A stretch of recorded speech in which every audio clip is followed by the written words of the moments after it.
So, I'm here in Vienna on the eve of the European Geosciences Conference 2025 with an old source and friend, Stephen Kane, a renowned planetary astrophysicist from the University of California at Riverside, who has just come to Vienna via Zurich and is giving a talk on Wednesday at the conference, the EGU conference, on Venus, which is one of his favorite subjects, a subject that we have talked about many times.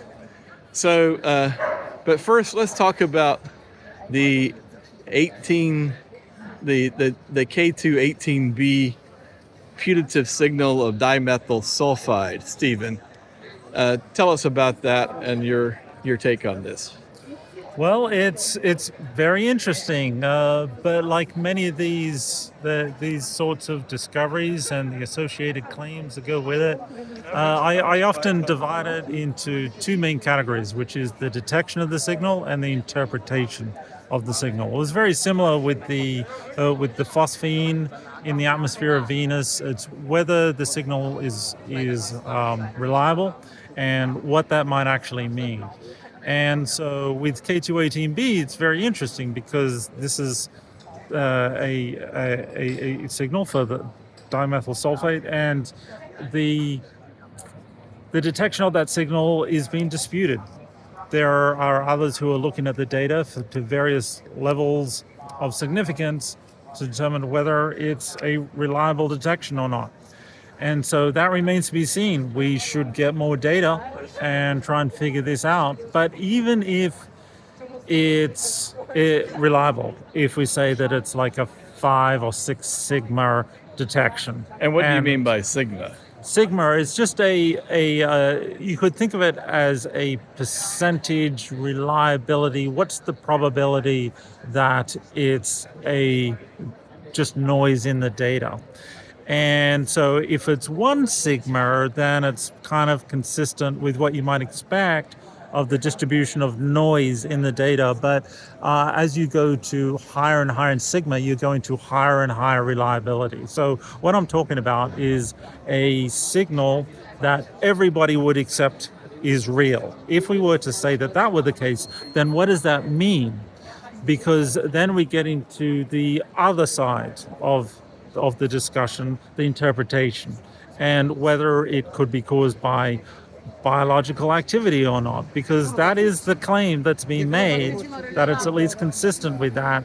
And we do know that there's a lot of non-biological, or what we call abiotic sources of DMS, certainly with asteroids, but the comparison is often made to, well, how is DMS produced on Earth?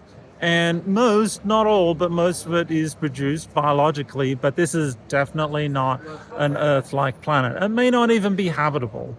But it's supposedly in the habitable zone. It's terrestrial mass. This comes down to a hot button topic of how do you define an Earth-like planet? We were discussing this over dinner just now. Earth-like is a very overused phrase, because Earth-like, even if you don't intend it to mean this, it conjures up images of exactly Earth. You're talking about land and ocean mass quantities of very specific ratios, because that's important for the whole biosystem of Earth. You're talking about very rapid rotation of the planet, and you're talking about specific compositions of the atmosphere. You're talking about a planet that is able to sequester the carbon from its atmosphere. Earth does that through plate tectonics and its carbon cycle. There's a lot of very specific features of Earth. So as soon as you use Earth-like, you've kind of poisoned the well of the conversation, because you've really brought an intrinsic bias into that.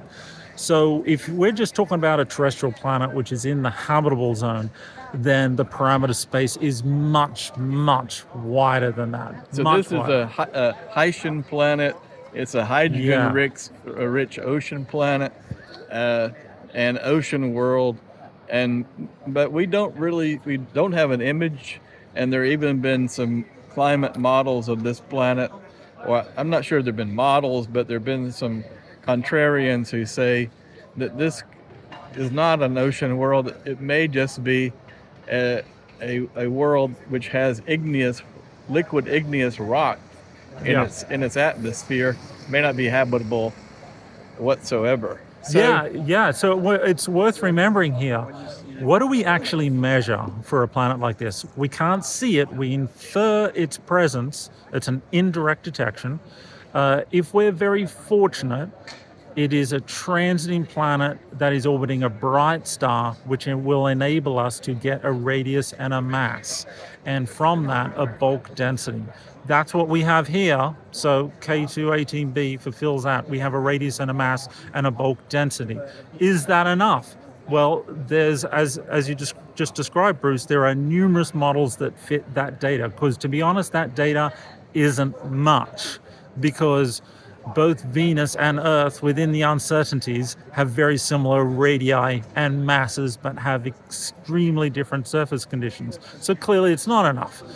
So what else can we do? Well, we can get a transmission spectrum, which is what has happened here with JWST, which samples the top of the atmosphere, where the atmosphere is still transparent enough to let the light of the star through. But that's only the top of the atmosphere. There's still an enormous amount of degeneracy. So it's difficult. We would need not just more data of the same kind, but more data of a different kind. That means direct imaging. That means emission spectra. Kinds of data that we're not going to have for many years to come. And we're certainly not going there anytime soon. There's certainly those that would say, well, without actually going to the surface and landing something into the atmosphere, then we're not really going to know. Because one of the things to note is that this is an example of a planet for which we do not have an analog within the solar system. It falls in size between Earth and Neptune. And so we don't have a local example that we can even build our models from. We can build it based on what we understand from physics and chemistry and try to do the best we can, but we still end up with a degenerate model, which means that there are many possibilities. High-Seian model is one of those possibilities. So it's going to be difficult to say for sure until we have not just more of the same kind of data, but additional kinds of data that will help break that degeneracy. So do you think the media got out over their skis on this story? Yeah, I do. I mentioned to you over dinner, Bruce, I've been doing this for a long time, and I've seen a lot of these hyperbolic press releases, even before the Kepler mission, during the 2000s, when the radial velocity method started to discover terrestrial planets that were in the habitable zone. There were numerous cases of hyperbolic press releases, certainly during the Kepler mission itself. It's history has a way of repeating itself, and you see them of different, shall we say, orders of magnitude in how hyperbolic the press releases are. This one, unfortunately, did get a little out of hand. So let's two quick things before I let you go. And this is also a reason, there's been putative detections of phosphine in the Venus atmosphere, and you're all about robotic missions to Venus. Yeah. Don't you think we need to go back to Venus, send a probe down into the atmosphere, and collect as many samples as possible in situ to be able to determine whether phosphine is actually there?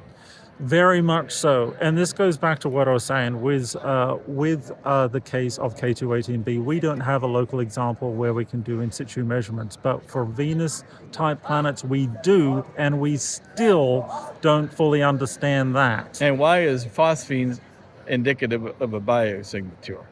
Well, phosphine, very similar to DMS, it is one of these byproducts of biological metabolism. It's not the only source of it. And so this gets back to the interpretation side. As I said, how do you assess what is the source of that? And so there are many parallels, actually, between K218b and DMS and Venus and phosphine. But like I said, in the case of Venus, at least we can go there. And that is the nearest Earth-sized planet. And we can actually send a mission there to the deep atmosphere, which is poorly constrained. So we do need to go back. I just read that the Nancy Grace Roman telescope was perhaps going to be canceled. Would that impact astrobiology at all?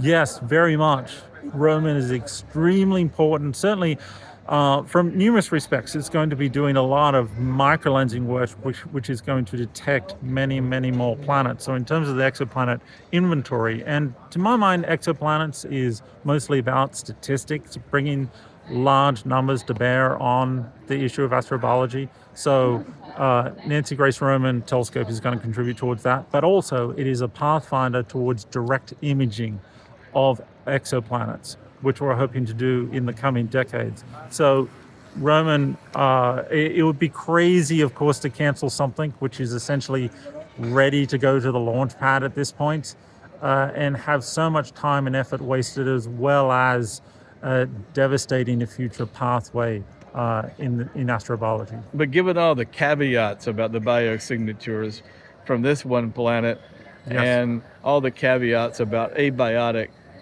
very sophisticated or complicated chemical compounds that astronomers or astrochemists have already detected in comets and interstellar clouds, which we know is not indicative of life.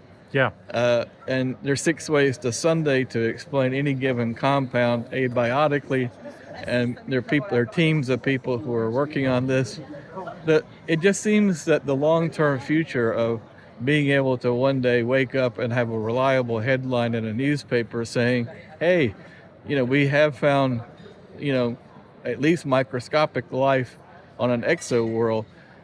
That just seems to, this hunt for life outside the solar system just seems to be getting more and more complicated. Or is that just my own prejudice? No, it's not your own prejudice. It is complicated. The more you look into these things, and this is true of science in general, the more you look into it, the more complicated it gets, and that's fine. But that motivates us onward towards solving it. Back in the mid to late 90s, we all remember the Allen Hills meteorite announcement that happened, which turned out to be wrong, but that motivated NASA to formalize the NASA Astrobiology Institute to make sure that we solved this and we didn't make those kinds of mistakes again. This is a similar kind of turning point where we can make sure that we are getting the necessary data to do this properly from now on. And we also need to get the Mars samples back to Earth, and more importantly, or arguably just as importantly, go back to Venus, because it's really size-wise. Why did it go wrong? It's an alternative Earth. It's an alternative Earth, yeah, and just like you have said repeatedly, if we can't understand Venus, how can we place our solar system in the context of other extrasolar planetary systems? Right. That's what I advocate for all the time. Well, good luck with your talk on Wednesday. Hope to be there, and thank you again for taking the time to speak to me. Thanks very